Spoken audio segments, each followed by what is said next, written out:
요한복음 6장 41절부터 59절까지의 말씀입니다.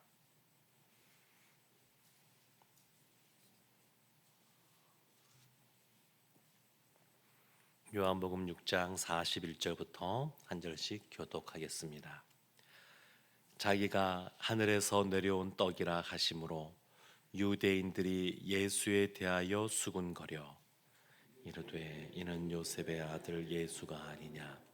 그 부모가 우리가 아는데 자기가 지금 어찌하여 하늘에서 내려왔다 하느냐.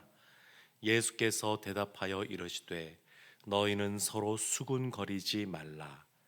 나를 보내신 아버지께서 이끌지 아니하시면 아무도 내게 올 수 없으니 오는 그를 내가 마지막 날에 다시 살리리라. 선지자의 글에 그들이 다 하나님의 가르치심을 받으리라 기록되었은즉 아버지께 듣고 배운 사람마다 내게로 오느니라. 이는 아버지를 본 자가 있다는 것이 아니니라.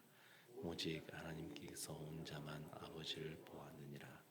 진실로 진실로 너희에게 이르노니 믿는 자는 영생을 가졌나니 내가 곧 생명의 떡이니라. 너희 조상들은 광야에서 만나를 먹었어도 죽었거니와 이는 하늘에서 내려오는 떡이니 사람으로 하여금 먹고 죽지 아니하게 하는 것이니라. 나는 하늘에서 내려온 살아있는 떡이니 사람이 이 떡을 먹으면 영생하리라. 내가 줄 떡은 곧 세상의 생명을 위한 내 살이니라 하시니라. 그러므로 유대인들이 서로 다투어 이르되 이 사람이 어찌 능히 자기 살을 우리에게 주어 먹게 하겠느냐. 예수께서 이르시되 내가 진실로 진실로 너희에게 이르노니 인자의 살을 먹지 아니하고 인자의 피를 마시지 아니하면 너희 속에 생명이 없느니라. 내 살을 먹고 내 피를 마시는 자는 생을 가졌고 마지막 날에 내가 그를 다시 살리리니 내 살은 참된 양식이요 내 피는 참된 음료로다. 내 살을 먹고 내 피를 마시는 자는 내 안에 거하고 나도 그의 안에 거하라니 살아계신 아버지께서 나를 보내심에 내가 아버지로 말미암아 사는 것 같이 나를 먹는 그 사람도 나로 말미암아 살리라. 이것은 하늘에서 내려온 떡이니 조상들이 먹고도 죽은 것과 같지 아니하여 이 떡을 먹는 자는 영원히 살리라.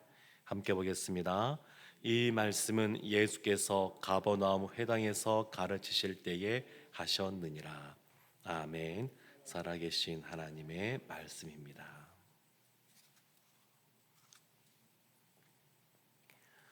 오병이어의 사건 이후에 예수님께서 제자들은 배를 타고 건너가게 하시고 예수님은 산에서 기도하는 시간을 가셨습니다.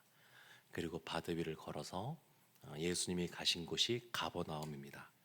그리고 오늘 보면 가버나움에 있는 회당에서 예수님께서 가르치시는 내용, 또 그 말씀을 듣고 사람들이 반응하는 내용이 기록되어 있습니다. 41절 오늘 본문이 시작하는 말씀 보면 유대인들이 예수에 대하여 수군거립니다. 수군거려요.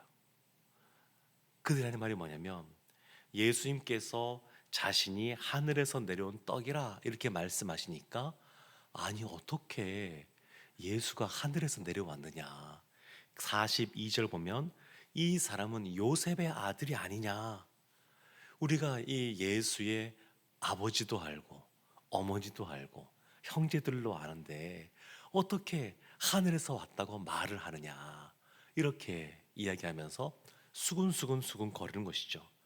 그러니까 지금 예수님께서 하신 말씀에 대해서 예수님이 오병이어를 표적으로 보여주셨는데 그것을 표적으로 보는 것이 아니라 그냥 기적으로만 보고 자신들의 배가 불려지는 것에만 관심을 둔 것입니다. 그러니까 우리가 손가락으로 어딜 가르치면 가르치는 그 목적지를 바라보는 것이 아니라 가르치는 방향을 바라보는 것이 아니라 그 손가락에 집중하는 것처럼 지금 예수님이 말씀하신 그것 오병이어의 이 표적을 통해서 예수 그리스도께서 예수가 그리스도이심에 대하여 참 떡인 것에 대하여 하늘에서 내려온 떡인 것에 대하여 말씀하시는데, 그것에 관심을 두는 것이 아니라 그 손가락을 가르치는 그 손가락에 집중하고 있는 모습을 보여줍니다. 그래서 때로는 우리가 신앙생활 할 때도 우리가 이미 익숙하게 알고 있는 것이 때로는 우리 가운데 걸림돌이 되기도 합니다. 그러니까 오랫동안 수십 년 동안 신앙생활을 오면서도 알게 모르게 성경에서 말하는 성경적인 것이 아닌 우리의 문화 속에서 우리가 마치 이것이 성경인 것처럼 오해하고 있는 것들도 있을 수 있습니다. 생각보다 꽤 있습니다. 그러니까 우리나라에 처음으로 왔던 선교사님들을 보게 되면 미국에서도 캐나다에서도 호주에서도 뭐 이렇게 선교사님들이 오게 되는데, 근데 그분들이 와서 참 많은 것들을 가르쳐 주었지만 그 당시에 그들이 실수한 것이 있는데, 잘못한 것이 있는데, 그것이 뭐냐면 미국 문화가 성경적인 것인 것처럼 가르친 부분들이 있었습니다. 우리 한국 선교사님들이 해외 나가 선교할 때에도 자주 범하는 우가 이런 겁니다. 실수가 이런 겁니다. 성경에서 말하는 것이 아닌 한국적인 것을 가르치는 거예요. 그러니까 지금 그런 것들이 우리 가운데 있을 때에는 그 아는 것이 오히려 성경에서 말하는 하나님께서 말씀하신 것을 온전히 알지 못하는 그러한 방해물, 그러한 걸림돌이 되는 경우가 있습니다. 이들에게서 걸림돌은 뭐냐면 어렸을 때부터 예수를 보았다는 겁니다. 예수님이 나사렛에서 자라셨으니까 이 가버나움은 갈릴리에 있는 지역이잖아요. 그러니까 그 지역에서 왔다 갔다 하면서 아는 사람들이 많이 있었으니까 그들이 볼 때 예수의 아버지도 알고 어머니도 아는데 어떻게 하늘에서 왔다고 그러느냐. 그러니까 표적으로 받아보지 못하는 겁니다. 이때 예수님께서 뭐라고 말씀하시냐면 44절에 이렇게 말씀하십니다. 나를 보내신 아버지께서 이끌지 아니하시면 아무도 내게 올 수 없으니, 나를 보내신 아버지 하나님께서 보내지 않으시면 내게로 올 자가 없다. 어제도 잠깐 살펴보았지만 이와 같은 하나님의 전적인 주권으로 말미암아 우리가 구원받은 백성이 됩니다. 물론 거기에 우리의 사람이 갖고 있는 자유의지를 가지고 하나님을 거부하지 않는, 그것을 받아들이는 그러한 인간의 책임도 있지만, 더 중요한 것은 하나님의 전적인 주권 하에서 구원의 역사가 나타납니다. 그래서 예수께서 또 말씀하신 것이죠. 나를 보내신 아버지께서, 하나님께서 이끌지 않으면 다 올 수 없다. 그래서 예수님이 구주라고 하는 것, 메시아라고 하는 것을 하나님께서 이끄신 사람들은 그 말씀을 들으면 믿어집니다. 그 말씀이 믿어져요. 복음을 전하거나 또 아니면 이제 교회에 처음 나오셔서 이제 교육할 때 이제 자주 물어보거든요. 물어보면 예수를 믿고 싶다 이런 분들 종종 만납니다. 또 때로는 진지하게 고민하면서 오시는 분들 계십니다. 목사님, 제가 진짜 예수를 믿고 싶은데 안 믿어져요. 이런 분들 계십니다. 그러면 이것도 믿어지는 것도 은혜라고 하는 것을 제가 그럴 때마다 깨닫게 됩니다. 믿어지는 것이 은혜입니다. 은혜.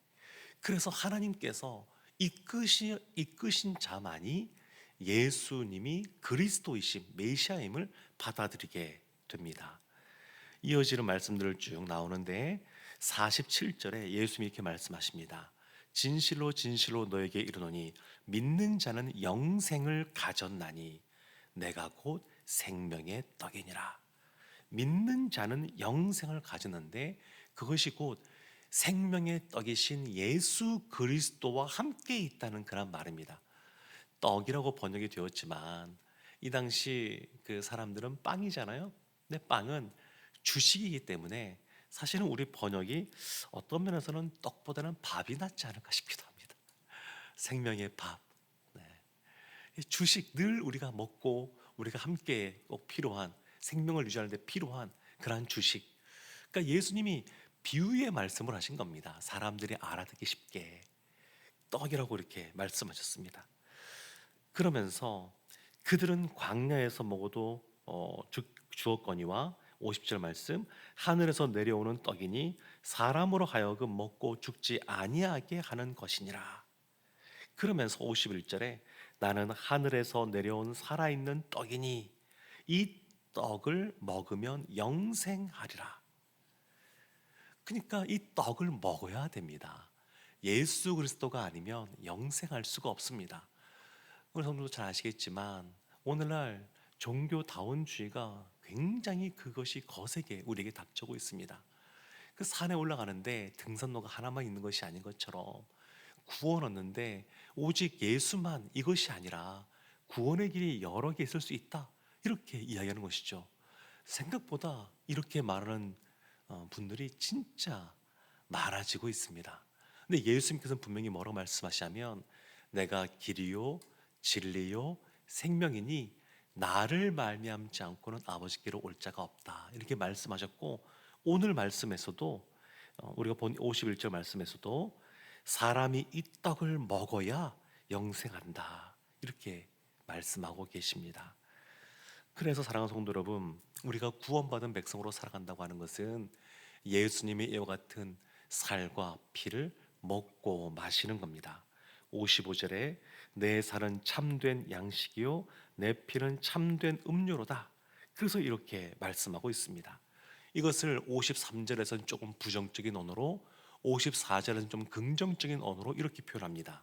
53절에 내가 진실로 진실로 너에게 이르노니 인자의 살을 먹지 아니하고 인자의 피를 마시지 아니하면 너희 속에 생명이 없느니라, 이렇게 분명히 말씀했습니다. 54절에서는 좀 더 긍정적인 표현으로 내 살을 먹고 내 피를 마시는 자는 영생을 가졌고 마지막 날에 내가 그를 다시 살리리니. 그러니까 예수 그리스도를 먹고 마시는 것, 이것이 성찬식의 그러한 모습으로 우리 가운데 전해지고 있는데, 초대교회 보면 로마의 황제가, 네로 황제가 이런 말들을 갖고 와서 예수 믿는 사람들은 식이 나는 사람들이니까 그대로 살려두면 안 된다, 이런 논리를 펴뒀습니다. 근데 예수님 하신 말씀은 그것이 아니라 우리가 예수 안에 거하고 예수님이 우리 안에 거하시는 그러한 모습을 통해서 우리가 참된 구원, 영생을 얻고 구원받은 자 삶을 살게 된다, 이렇게 말씀하고 있습니다. 그러면 하늘에서 내려온 떡인 참떡인 예수 그리스도를 먹고 마시면서 그분 안에서 영생을 살아가는 사람이라 그러면 세상을 어떻게 살아가야 될까요? 이미 떡과 예수 그리스도의 그 생명의 떡을 먹었습니다. 그래서 구원받는 자가 되었습니다. 영생을 얻게 되었습니다. 그럼 어떻게 살아가야 될까요? 57절에 이렇게 말씀하고 있습니다. 살아계신 아버지께서 나를 보내심에 내가 아버지로 말미암아 사는 것 같이 나를 먹는 그 사람도 나로 말미암아 살리라. 살아계신 아버지께서 나를 보내심에 내가 아버지로 말미암아 사는 것 같이, 예수님이 살아가실 때 자신의 어떤 생각과 뜻으로 살아가는 것이 아니라 자신을 보낸 그 하나님 아버지의 뜻대로 살아가고 있다, 이렇게 말씀하셨습니다. 우리도 마찬가지죠. 예수님께서 나를 먹는 그 사람도 나로 말미암아 살리라 말씀하신 것처럼 우리도 이 세상 살아갈 때 예수 그리스도의 뜻 가운데, 주님의 말씀 가운데 순종하며 살아가야 된다, 이렇게 말씀하고 있습니다. 사랑하는 성도 여러분, 예수님께서는 굉장히 길게 예수님이 생명의 떡임에 대해서, 하늘에서 내려온 떡임에 대해서, 영생의 떡임에 대해서 말씀하고 있습니다. 우리도 이 세상 살아갈 때 이와 같은 영생의 은혜를 받은 사람으로서 하나님께 감사하고 하나님께 찬양하면서 예수님이 그러시던 것처럼 예수님 뜻에 합당하게 살아가는 오늘 한 날 되시기를 주님의 이름으로 축원합니다. 아멘. 우리